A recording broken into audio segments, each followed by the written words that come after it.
The first words out of her mouth made the billionaire freeze. Her voice was barely louder than the rain capping against the cafe window, but every syllable carried a weight he couldn't ignore. Our mom died this morning, and we have nowhere to go. She wasn't asking for money. She wasn't begging for help.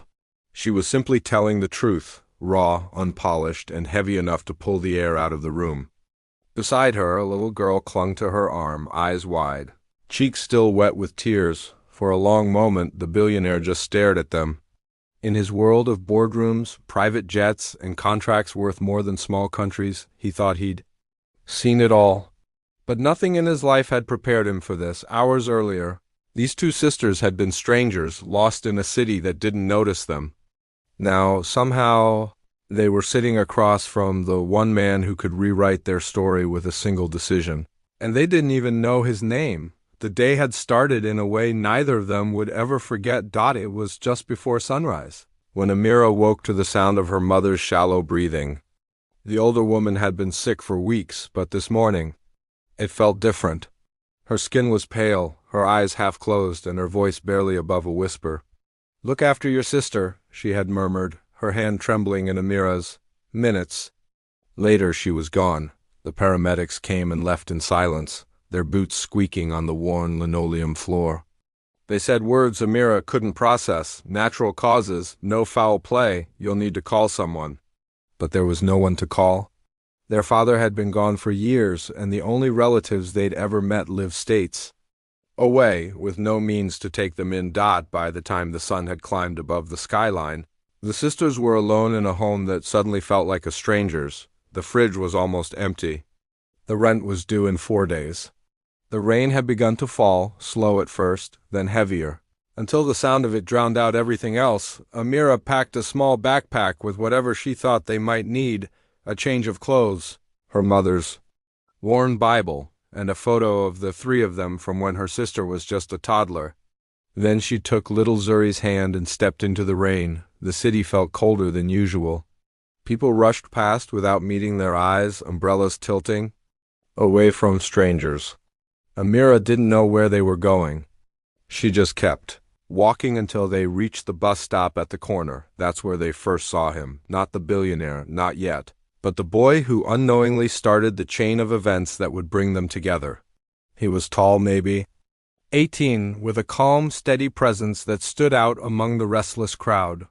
When a pregnant woman stepped onto the crowded bus, struggling to keep her balance, he immediately rose and offered her his seat. Most people didn't notice. Amira did. The woman thanked him quietly and sat down, her hand resting on her belly. A few stops later, she pulled a folded piece of paper from her purse and pressed it into the boy's hand. "You might need this someday," she said with a small smile. He looked confused but tucked it into his pocket without opening it. Amira didn't think much of it then. But that moment, that quiet kindness between two strangers, would become the thread that tied their lives to someone powerful enough to change everything. The bus ride ended in the city's busy downtown.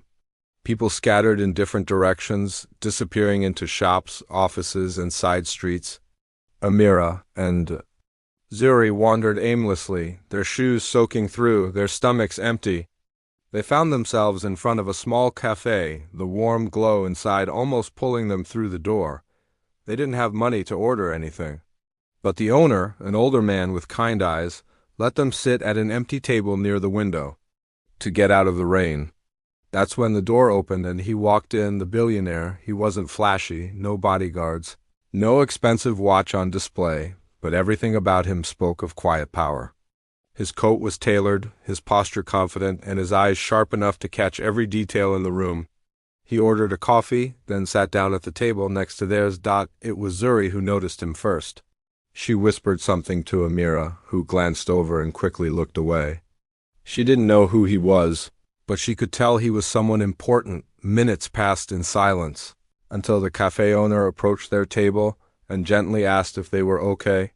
That's when Amira, without really thinking, turned to the stranger beside her, the man she would later learn could buy entire city blocks without blinking, and said the words that would change everything. "Our mom died this morning, and we have nowhere to go." The billionaire's eyes shifted from Amira to Zuri, then back again. His coffee sat untouched. He leaned back slightly as if weighing something in his mind, and in that moment, in the quiet space between her words, and his reply, Amira felt the air change. What he would say next, what he would do next, would take their lives in a direction they never could have imagined. The billionaire didn't answer right away.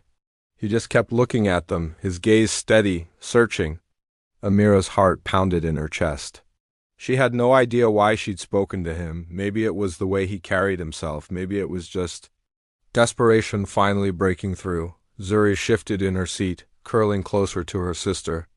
The cafe felt too quiet now, the sound of rain outside somehow sharper, like the whole world was waiting for his response. Finally, he leaned forward, resting his forearms on the table. "What's your name?" he asked. "Amira," she said, softly. "And this is my sister, Zuri." His eyes didn't leave hers. "Where's your father?" She shook her head. "Gone, for years." He let out a slow breath, like he'd heard this before, but still hated the answer. He glanced at Zuri, who was staring down at her shoes. "And no other family?" "Not here," Amira said. We have nowhere." The billionaire sat back, his jaw tightening. He took a sip of his coffee, though it seemed more out of habit than thirst. Then he reached into his coat pocket and pulled out his phone. Without a word to them, he dialed a number. "It's me," he said when the call connected. "I need the car out front, now." A pause, and tell them to prepare a guest room, 2 beds. Amira's eyes widened. She opened her mouth to speak, to ask what he was doing, but before she could, the cafe door swung open and a man in a black suit stepped in. He scanned the room quickly before walking over to their table. The billionaire stood and gestured to. "The girls, they're coming with us," Amira froze. "Wait, we don't even know you." He met her gaze again, and there was something in his eyes, not pity, but certainty. "You will. And you'll understand why I'm doing this." Zuri tugged on Amira's sleeve. "Can we go?" "It's warm in there," she whispered, glancing toward the sleek black car waiting outside, against every instinct telling her to be careful. Amira found herself following him out the door. The rain hit her face again, cold and sharp, but the car door opened and warmth spilled out from the leather interior. The ride was silent at first. The city blurred past the tinted windows. Zuri leaned against her sister, finally drifting into a restless sleep. Amira sat rigid, her mind racing. Who was this man? Why was he helping them? And what would he want in return? After a while, he broke the silence. "Do you know the boy who gave up his seat on the bus earlier?" Amira blinked. "No. Why?" "He?" I gave a small, almost amused smile. "Because he's the reason you're in this car?" Amira stared at him. "I don't understand."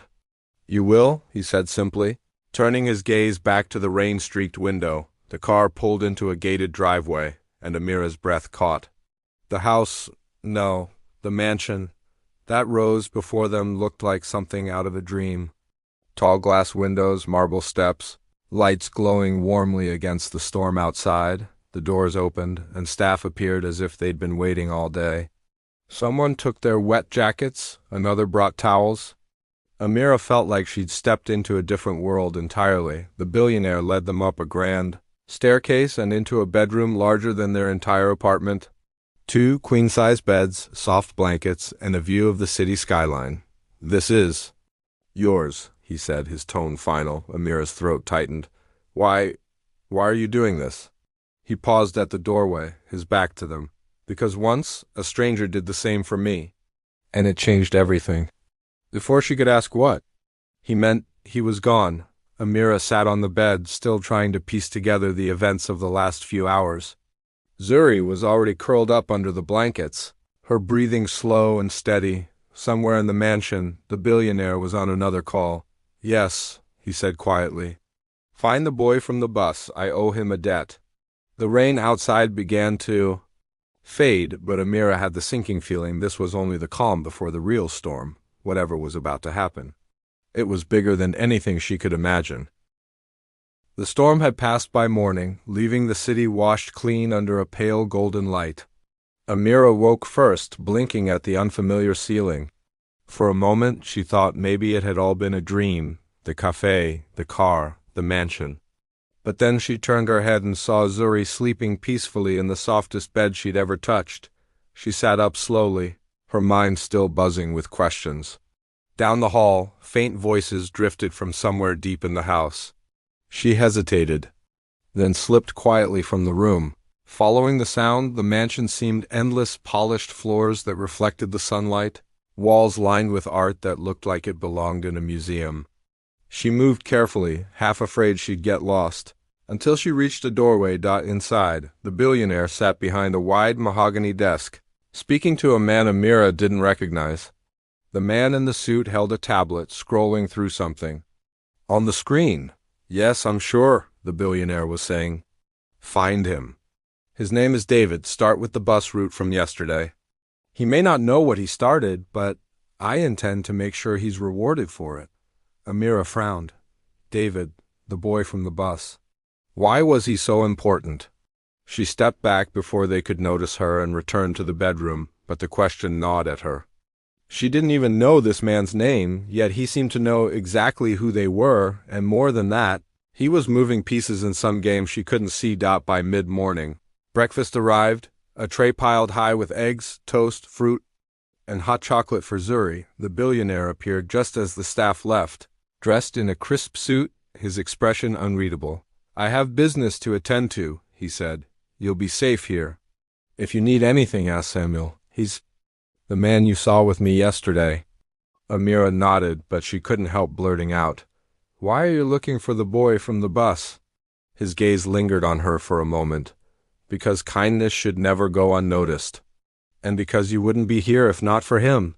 She waited for him to explain more, but he simply adjusted his cufflinks and left the room. The hours dragged. Zuri played with a basket of toys one of the staff had brought, but Amira kept pacing, replaying everything in her head. She knew enough to understand that rich men didn't just help strangers out of the goodness of their hearts, at least, not without a reason. It was late afternoon when the quiet broke. Samuel appeared at the door. He's back, he said simply. Amira followed him downstairs, her palms damp with nervous energy. The billionaire was in the foyer, speaking with another man, tall, lean, and wearing the same rumpled hoodie and jeans from the bus ride. David, the boy looked confused, glancing between Amira and the billionaire. You're the girl from the bus, David said, recognition dawning. You were sitting in the back, Amira nodded. And you're the one who gave your seat to that woman. The billionaire stepped in, his voice calm but firm. And because of that small act, our paths crossed?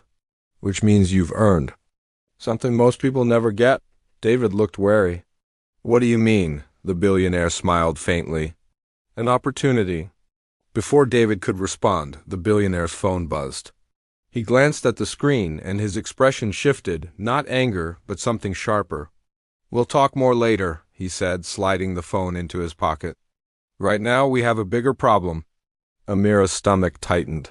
She could tell from the tone in his voice that whatever this was, it was serious. David frowned. What's going on? The billionaire looked between the two of them, his jaw set. It seems someone is looking for you. Amira felt the ground tilt under her feet. For us? Why? He didn't answer right away. Instead he turned to Samuel. Get them upstairs? Keep them there until I say otherwise. As Samuel ushered them toward the stairs, Amira caught one last glimpse of the billionaire, phone in one hand, eyes narrowed, already planning his next move, whatever danger was closing in. It was coming fast. And for the first time, Amira began to wonder if meeting him had been fate, or something much more complicated. Samuel's hand was firm on Amira's shoulder as he guided her and Zuri back upstairs. David followed close behind, his brows furrowed. None of them spoke. The tension in the air was thick enough to feel in their bones. Once inside the bedroom, Samuel shut the door and stood by it like a guard. Stay here, he said quietly. Don't open this door for anyone but me or him. Amira tried to push for answers. Samuel, what's going on? Who's looking for us? He hesitated, his lips pressed into a thin line. I'm not at liberty to say. But I will tell you this, you're safe as long as you're in this house.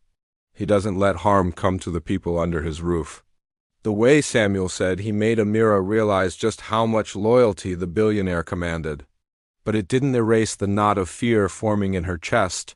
Zuri, sensing the tension, came to Amira's side. "Are we in trouble?" She whispered "Amir." Crouched down, smoothing her sister's hair. "No, baby. We're okay." But her own voice didn't sound convincing, even to herself. Minutes passed like hours. Through the closed door, faint voices echoed from downstairs, sharp, urgent, and too low to make out. At one point, Amira thought she heard the front door open and close. Followed by the sound of a car speeding away, David leaned against the wall, arms crossed. "I don't get it," he muttered. "How would anyone even know you're here?" Amira shook her head. "I don't know, we didn't tell anyone." Then, after a pause, she added, "Unless—" Her voice trailed off. "Unless—" "What?" David pressed. She thought back to the day before. The paramedics, the neighbors who saw them leave. The way people stared on the bus? Could someone have followed them? But why? Before she could answer, Samuel's voice cut through the room. "He's coming up." The door opened and the billionaire stepped in. His expression was calm, but there was a flicker of something in his eyes, urgency. He closed the door behind him and came closer. "I need you to listen carefully," he said, his voice low. "There are people who have an interest in you. I don't know yet if it's for good or bad, but until I find out, you stay here. No exceptions." David frowned. "But why them? They're just kids." The billionaire's gaze shifted to David. "No one is just anything in this world. Sometimes you're more important than you realize." He turned back to Amira. "Your mother, did she ever tell you about anyone who might want to find you?" Amira shook her head, confused. "No, she never said anything like that." The billionaire studied her for a moment, then nodded slightly as if making a decision. "All right. Then we wait, but while we wait, we prepare." "Prepare? For what?" she asked. His answer was quiet, but it made the hair on the back of her neck stand up. "For whoever's coming." Downstairs, a phone rang. Samuel glanced toward the hallway. "That'll be them," he said. The billionaire's eyes narrowed. "Then it's starting." Before Amira could ask what he meant, he was gone again, moving fast, his footsteps fading into the distance. Amira stood frozen for a moment, Zuri clutching her arm. David glanced toward the door, then back at her. "Something tells me we're about to find out exactly why he helped you." And in that moment, Amira wasn't sure if she wanted to know. The room had gone so silent you could hear the faint hum of the ceiling fan. Malik stood frozen, his hand still hovering over the file he'd just been given. His mind was spinning, half of him wanting to throw the folder across the room, the other half knowing that what was inside could change everything. "Malik," Detective Harris's voice cut through the heavy air. "Are you going to open it? Or are we going to sit here all day?" The way she said it, it wasn't just curiosity, it was almost a dare. Malik's throat felt dry. He pulled the chair out slowly and sat down, his fingers brushing the paper inside the file. The smell of ink and old printer toner hit his nose, and it was strange how even that detail felt loaded with danger. When he finally flipped the first page, his heart stopped. It wasn't a police report. It wasn't a criminal record. It was a photo.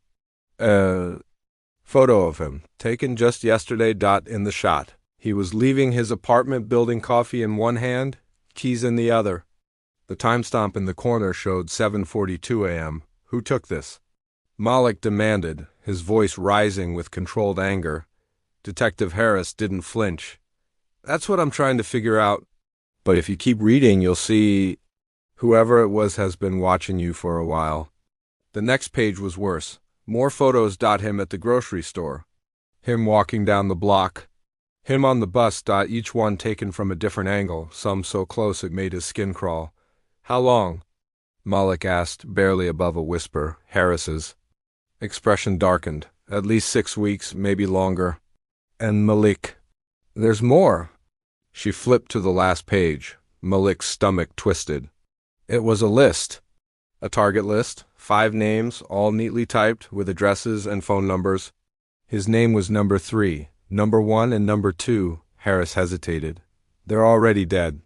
The words landed like a hammer. Malik's mind flashed to the news stories from the past month, too. Unrelated murders that the police had called random at the time. Who's number 4 and 5? Malik asked, his pulse thundering in his ears. Harris leaned forward, her voice dropping so low he almost didn't hear it. One is a retired federal agent. The other is someone you know. Before Malik could ask who, the sound of tires screeching outside made them both freeze. A shadow moved past the frosted glass of the office door. Harris's hand went to her gun, and in the next second, the door burst open. The officer's voice cracked as he radioed in the update. His hands shook, not because of fear of a gun, but because of the fear of what was coming. Headquarters had already confirmed the truth. The man they had been mocking, threatening and treating like a criminal, was not just anyone. He was Mr. Elijah Thompson, founder of one of the largest humanitarian foundations in the country, a man who had spent decades funding schools, hospitals, and shelters, the same man whose donation had saved this very police department from shutting down 2 years ago. The realization hit them like a tidal wave. Every insult they had thrown, every ounce of disrespect they had shown, all of it was now in front of the wrong person, a man whose connections could dismantle their careers in minutes, but who also had the choice to forgive. Elijah looked at them for a long moment, his calm gaze cutting deeper than any angry shout could. "I could ruin all of you," he said softly. "But then, what would make me any different from the cruelty you just showed me?" The officers avoided his eyes, shame burning hotter than any punishment could. "I won't press charges," Elijah continued, "but I will make sure you remember this day. From tomorrow you'll be working with my foundation, serving meals at shelters, helping the homeless, and talking to the kids you usually ignore. And you'll do it until you remember that a badge doesn't make you better than anyone else." One of the officers swallowed hard, his voice barely above a whisper. Why are you giving us a chance?" Elijah smiled faintly. "Because someone once gave me one." And with that, he walked away, leaving the officers frozen in place, their world turned upside down, not by power but by mercy, moral. True power isn't in destroying your enemies, it's in teaching them a lesson they'll never forget. Respect should be given to all, not just to those who can fight back.